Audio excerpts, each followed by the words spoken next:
You wore 23 in college. You said you won't wear that in the NBA. So what were you wearing? I'm wearing number 3.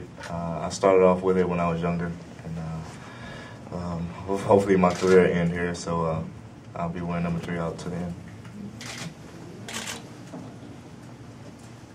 This is for Randy and also Ernie. It's obvious that he can shoot the basketball, but during his workout and what you were able to see in the pre-draft and obviously the tape that you saw at Florida, what else does he do at a really high level?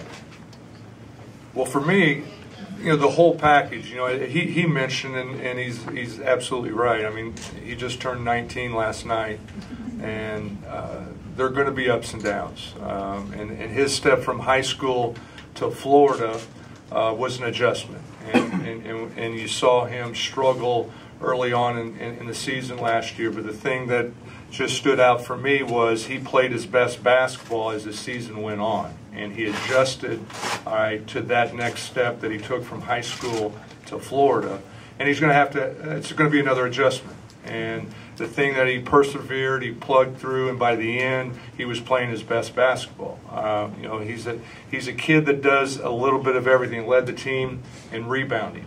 All right, he played, probably out of position what he's going to play here at this level, a small forward position, which gives him, an idea of the different things that he as a player, I think, is going to be beneficial for him. That learning to rebound in a small forward position is going to translate to he better be rebounding here at this level at the shooting guard position. But those things all together then with what his physical tools are, and I've talked about them a lot. I was a shooter when I played, and I haven't really seen footwork like I saw when we brought him in here. And that's basically all good shooters. It's just not the stroke and what you see from the waist up. It's what you do from the waist down leading into that shot prior to that leads a guy to becoming a good shooter.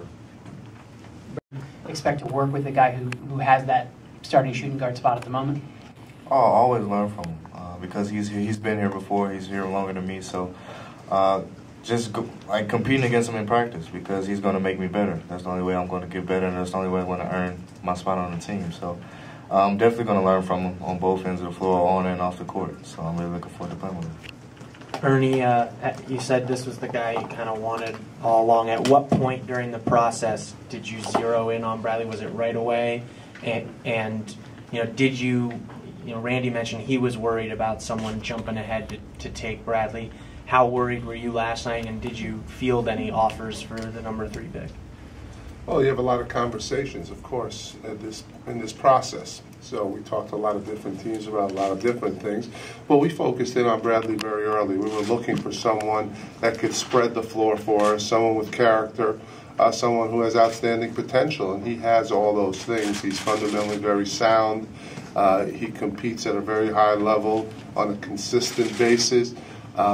He's played in high levels in high school and college.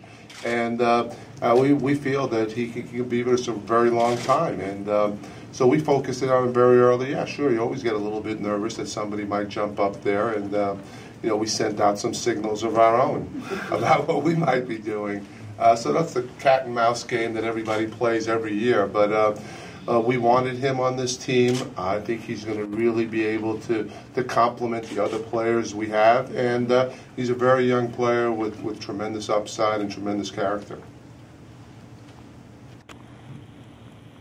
Any more questions? Hey, Brad. First of all, welcome to D.C.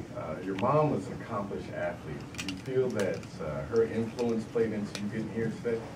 It really was. Her along with my dad. Because they both have, my mom especially taught me how to shoot a basketball. She taught me how to play basketball. So. Job well done. But yeah, both my parents have always been supportive behind me 100%. And they've always just told me to always stay level, stay humble, and stay grounded. And I always want to reach your fullest potential. I'll never be satisfied with anything, and I believe without them I wouldn't be here.